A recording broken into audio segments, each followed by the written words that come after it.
Hello, friends and relatives, wherever you are in the world. Good afternoon from Auckland, New Zealand. Thank God it's Friday. Yay! I am excited today because I'm going to finish reading the remaining 5 chapters from the book of Ecclesiastes, specifically chapters 8 to 12. So we start now, starting with chapter 8. Who is like a wise man, and who knows the interpretation of a thing? A man's wisdom makes his face shine, and the sternness of his face is changed. I say, keep the king's commandment for the sake of your oath to God.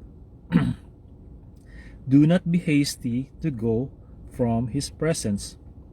Do not take your stand from an evil thing, for he does whatever pleases him.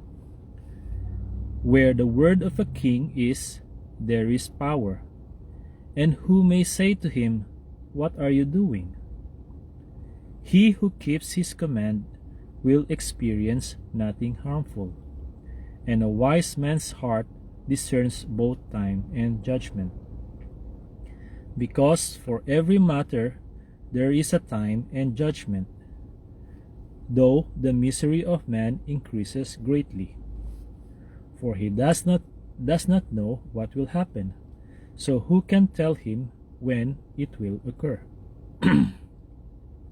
No one has power over the spirit to retain the spirit, and no one has power in the day of death. There is no release from that war, and wickedness will not deliver those who are given to it. All this I have seen, and applied my heart to every work that is done under the sun. There is a time in which one man rules over another to his own hurt. Then I saw the wicked buried, who had come and gone from the place of holiness, and they were forgotten in the city where they had so done. This also is vanity. Because the sentence against an evil work is not executed speedily, therefore the heart of the sons of men is fully set in them to do evil. Though a sinner does evil 100 times, and his days are prolonged, yet I surely know that it will be well with those who fear God, who fear before him. But it will not be well with the wicked, nor will he prolong his days, which are as a shadow, because he does not fear before God. There is a vanity which occurs on earth, that there are just men to whom it happens according to the work of the wicked. Again, there are wicked men to whom it happens according to the work of the righteous. I said that this also is vanity. So I commended enjoyment, because a man has nothing better under the sun than to eat, drink, and be merry. For this will remain with him in his labor all the days of his life, which God gives him under the sun. When I applied my heart to know wisdom and to see the business that is done on earth, even though one sees no sleep day or night, then I saw all the work of God, that a man cannot find out the work that is done under the sun. For though a man labors to discover it, yet he will not find it. Moreover, Though a wise man attempts to know it, he will not be able to find it. So we carry on chapter 9 of Ecclesiastes. For I considered all this in my heart, so that I could declare it all, that the righteous and the wise and their works are in the hand of God. People know neither love nor hatred by anything they see before them. All things come alike to all. One event happens to the righteous and the wicked, to the good, the clean, and the unclean, to him who sacrifices and him who does not sacrifice. As is the good, so is the sinner. He who takes an oath, as he who fears an oath. This is an evil in all that is done under the sun, that one thing happens to all. Truly, the hearts of the sons of men are full of evil. Madness is in their hearts while they live, and after that they go to the dead. But for him who is joined to all the living there is hope. For a living dog is better than a dead lion. For the living know that they will die, but the dead know nothing. And they have no more reward, for the memory of them is forgotten. Also their love, their hatred, and their envy have now perished. Never more will they have a share in anything done under the sun. Go, eat your bread with joy, and drink your wine with a merry heart, for God has already accepted your works.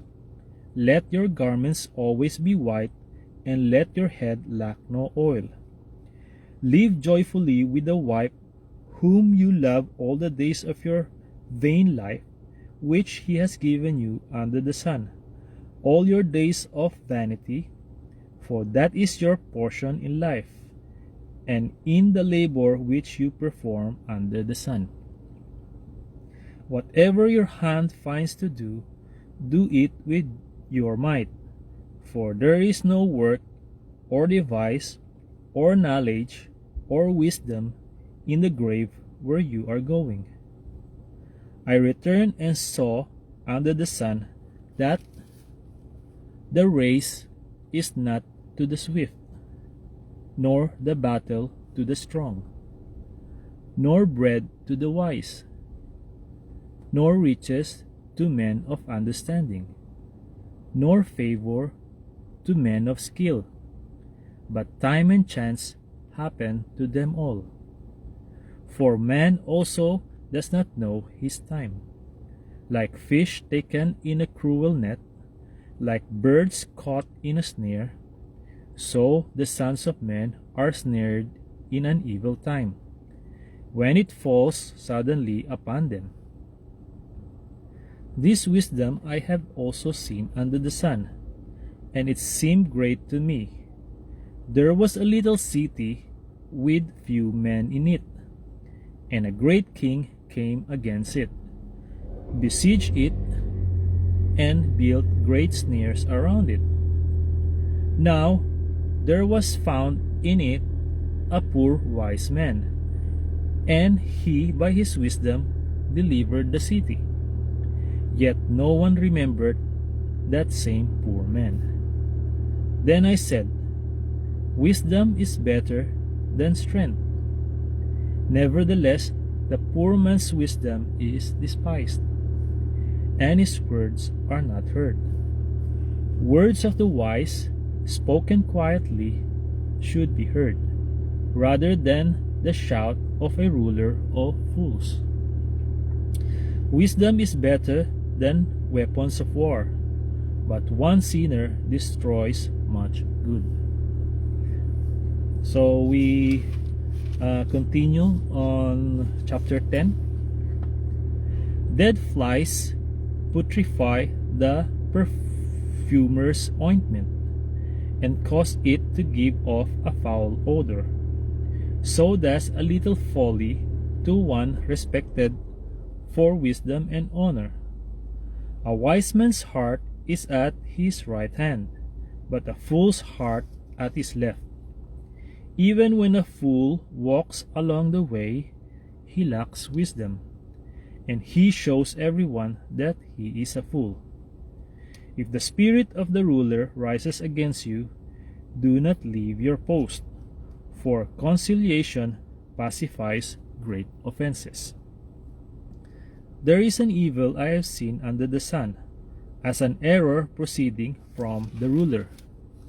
Folly is set in great dignity, while the rich sit in a lowly place. I have seen servants on horses, while princes walk on the ground like servants. He who digs a pit will fall into it, and whoever breaks through a wall will be bitten by a serpent.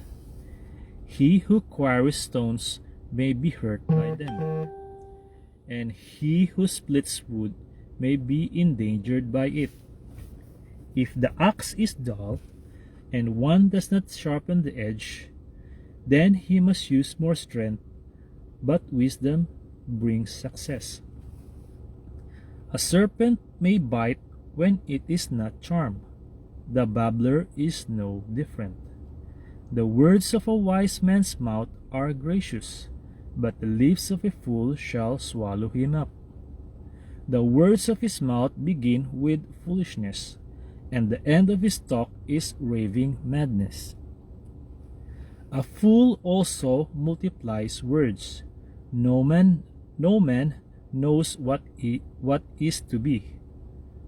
Who can tell him what will be after him? The labor of fools wearies them, for they do not even know how to go to the city.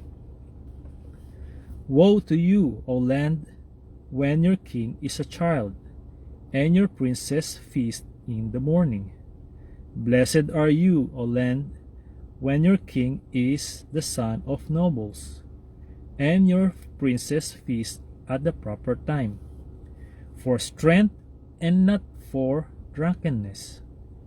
Because of laziness the building decays, and through idleness of hands the house leaks. A feast is made for laughter, and wine makes merry, but money answers everything. Do not curse the king, even in your thought. Do not curse the rich, even in your bedroom.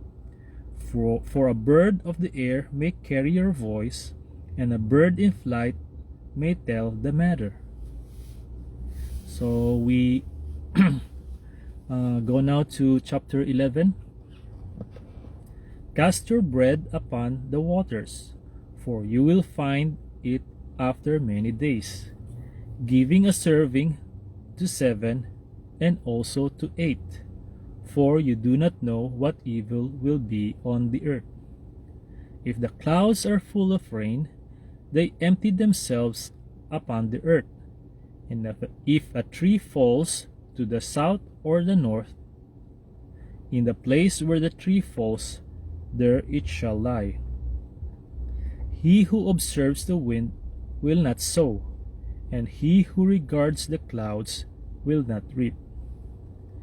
As you do not know what is the way of the wind, or how the bones grow in the womb of her who is with child, so you do not know the works of God who makes everything. In the morning sow your seed, and in the evening do not withhold your hand, for you do not know which will prosper, either this or that, or whether both alike will be good. Truly the light is sweet, and it is pleasant for the eyes to behold the sun. But if a man lives many years, and rejoices in them all, yet let him remember the days of darkness. For they will be many, all that is coming is vanity. Rejoice, O young man, in your youth, and let your heart cheer you in the days of your youth. Walk in the ways of your heart and in the sight of your eyes. But know that for all this God will bring you into judgment. Therefore remove sorrow from your heart, and put away evil from your flesh, for childhood and youth are vanity. So we continue on the last chapter, chapter 12. Remember now your Creator in the days of your youth, before the difficult days come, and the years draw near when you say, I have no pleasure in them.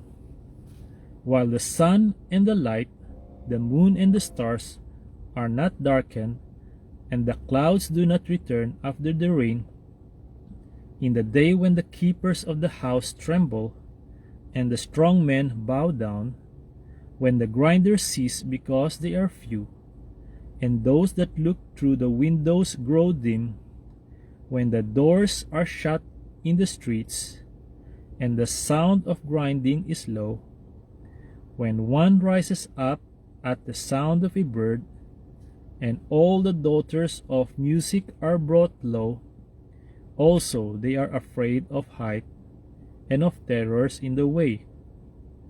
When the almond tree blossoms, the grasshopper is a burden, and desire fails. For a man goes to his eternal home, and the mourners go about the streets. Remember your Creator before the silver cord is loosed, or the golden bowl is broken, or the pitcher shattered at the fountain, or the wheel broken at the well. Then the dust will return to the earth as it was, and the spirit will return to God who gave it. Vanity of vanities, says the preacher, all is vanity. And moreover, because the preacher was wise, he still taught the people knowledge. Yes, he pondered and sought out and set in order many proverbs. The preacher sought to find acceptable words, and what was written was upright, words of truth. The words of the wise are like goads, and the words of scholars are like well-driven nails, given by one shepherd. And further, my son, be admonished by this, of making many books there is no end, and much study is wearisome to the flesh. Let us hear the conclusion of the whole matter. Fear God and keep his commandments, for this is man's all. For God will bring every work into judgment, including every secret thing, whether good or evil. Okay, friends and relatives, that's all for now. To God be the glory, honor, and praise. See you on my next Bible reading. Bye-bye.